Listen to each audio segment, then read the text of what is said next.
ባቡር ዜናችን የመጨረሻው ምዕራፍ የቢዝነስ መረጃዎች የሚቀርቡበት ጊዜ ላይ እንገኛለን። ቤተልሔም ሞገስ መረጃዎችን ልታጋራን ስቱዲዮ ትገኛለች። ቤት እንደምንዋል? ሰላም እንደምንዋል ካቢ? ደህና ነኝ። የአየር ሰዓቱ አመሰግናለሁ። ጤና ይስጥልን የተወደዳችሁ ተመልካቾቻችን፣ የአቦል ዜና የቢዝነስ ዘገባችን ተጀምሯል። አጋራችን ደግሞ ኢትሲዮች አክሲዮን ማህበር ነው። መልእክቱን ተከታትለን እንመለስ።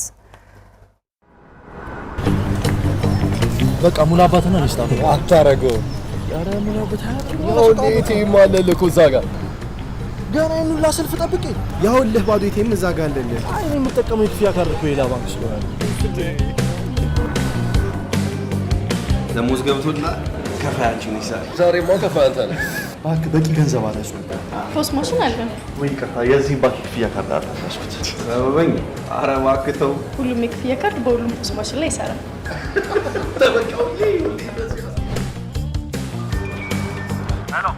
መዋጮ አንስተልኝ በዛው በእናት ምንም ብር የለም አሁን እጄ ላይ እንዴ። ያው እንደዛ ጋር እኮ ኢቲኤም የኔ ክፍያ ካርድ እኮ ግን እዛኛው ማሽን ላይ ይሰራል። ሰበቡ እሱ እኮ ድሮ ቀረ። ለካ ሁሉም የክፍያ ካርድ ሁሉም የክፍያ ማሽን ላይ ይሰራል። ታዲያስ የያዙት ካርድ ከየትኛውም ባንክ ቢሆን በሁሉም ኤቲኤም ገንዘብ ማውጣትም ሆነ በፖስ ማሽን ክፍያ መፈጸም ይቻላል። ኢትስዊች ይህን እውን አድርጓል። ኢትስዊች ክፍያን በቀላሉ። አጋራችንን ኢትሲዮች አክሲዮን ማህበር እናመሰግናለን። ወደ ቀዳሚ ጉዳያችን የማልፈው አብራችሁን ቆዩ። ባለፉት 8 ወራት በተለያዩ ዘርፎች ለመሰማራት ለጠየቁ ለ125 ባለሀብቶች የኢንቨስትመንት ፍቃድ መስጠቱን የምስራቅ ጎጃም ዞን ኢንዱስትሪና ኢንቨስትመንት መምሪያ አስታውቋል። በዞኑ ባለው የኢንቨስትመንት እንቅስቃሴም 4000 ለሚጠጉ ስራ ፈላጊዎች ቋሚና ጊዜያዊ የስራ እድል መፈጠሩ ተገልጿል። ቤተልሔም ተስፋዬ በዝርዝር ተመልክተዋለች። ባለፉት 8 ወራት ከ3.9 ቢሊዮን ብር በላይ ካፒታል ላስመዘገቡ ባለሀብቶች የኢንቨስትመንት ፍቃድ መስጠቱን የምስራቅ ጎጃም ዞን ኢንዱስትሪና ኢንቨስትመንት መምሪያ አስታወቀ። በዞኑ ባለሀብቶች በተለያዩ የኢንቨስትመንት ዘርፎች ላይ እንዲሰማሩ የተለያዩ ምቹ ሁኔታዎች እንደተፈጠሩ የገለጹት የመምሪያው ኃላፊ ወይዘሮ ሙሉነሽ ውበቴ ናቸው። በዞናችን ከ270 በላይ ባለሀብቶችን ስበናል። የኢንቨስትመንት ፍቃድ ያወጡ 125 ባለሀብቶች ኢንቨስትመንት ፍቃድ አውጥተው ወደ ስራ የገቡ ናቸው። 34 ፕሮጀክቶች አስገብተዋል። የፕሮጀክት ፕሮፖዛል ማለት ነው። ከዚህ ውስጥ ለ11ዱ አሁን ላይ መሬት ተሰጥቷል። ለማኒፋክቸሪንግ ዘርፍ ብቻ ላይ ማለት ነው።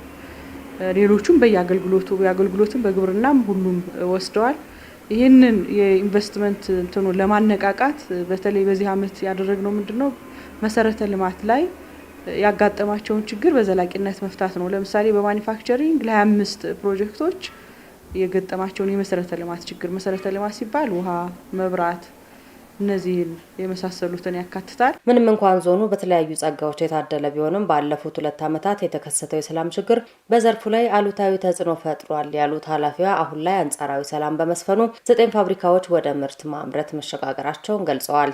ዞኑ ትልቅ አቅም ያለው ፖቴንሻል የሆነ ዞን ነው። እንደ በፊቱ ሰላም ብንሆን ከዚህ የተሻለ የተጀማመሩ ግንባታዎች የሚያልቁበት ወደ ማምረት የሚገቡበት ወቅት ነው የነበረ። ግን ደግሞ የተፈጠረው የሰላም ሁኔታ ለተወሰኑ ለ2 ዓመት ያክል በጣም በከፍተኛ ሁኔታ ኢንቨስትመንቱን ጎድቶት ቆይቷል። አሁን ላይ ያለው አስቻይ ሁኔታ ያንን ተቋቁሞ ባለሀብቱ ግንባታውን እንዲያጠናቅቅ የጀመረ ማለት ነው። ገንብቶ ያጠናቀቀው ደግሞ ማሽን እንዲያመጣ ማሽን አምጦ ተክሎ የተቀመጠው ወደ ምርት እንዲገባ ባደረግነው ጥረት 9 እንትኖች ማምረት ጀምሯል። በዞኑ በተለያዩ የኢንቨስትመንት ስራዎች ላይ ተሰማርተው ፍቃድ የወሰዱና ወደ ስራ ያልገቡ ባለሀብቶችን በፍጥነት ወደ ተግባር መግባት እንደሚገባቸውም ጥሪ አስተላልፈዋል። መሬት ወስዳችሁ በየአካባቢው ያላችሁ አጥራችሁ የተቀመጣችሁ ግንባታ ገንብታችሁ አጠናቃችሁ ግንባታውን ዘግታችሁ ከአካባቢው የሌላችሁ ወደ ማሽን ተከላ እንድትገቡ፣ ማሽን ተክላችሁ የተቀመጣችሁ ደግሞ ወደ ማምረት እንድትገቡ ጭምር ጥሪን ማስተላለፍ ፈልጋለሁ። አዲሶችም ደግሞ በተለያየ አካባቢ በተለያየ የዓለም ሀገራት ያላችሁ ዲያስፖራዎች የአካባቢው ተወላጆች ደግሞ አካባቢውን በተቻለ መጠን ያለውን ፖቴንሻል ጸጋም ስለምታውቁት የለማ ክልል እንዲኖረን ሁሉም የርብርብ ማዕከል ማድረግ አለበት። በዞኑ ባለው የኢንቨስትመንት እንቅስቃሴም ከ3900 በላይ ለሚሆኑ ስራ ፈላጊ ዜጎች ቋሚና ጊዜያዊ የስራ እድል ተፈጥሮላቸዋል።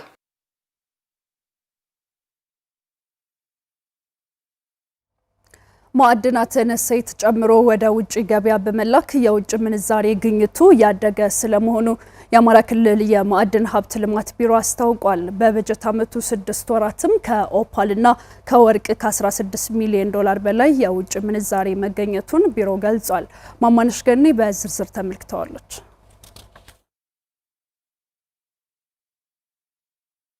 መንግስት የማዕድን ዘርፉን ለማዘመንና ከዘርፉ የሚገኘውን ገቢ ለማሳደግ ባስቀመጠው አቅጣጫ መሰረት በዘርፉ የተሻለ አፈጻጸም እየታየ ነው። ማዕድናትን እሴት ጨምሮ መላክ ካለው ኢኮኖሚያዊ ፋይዳ አንጻር የአማራ ክልል ማዕድን ሀብት ልማት ቢሮም በዚህ ረገድ በትኩረት እየሰራ መሆኑን ይገልጻሉ።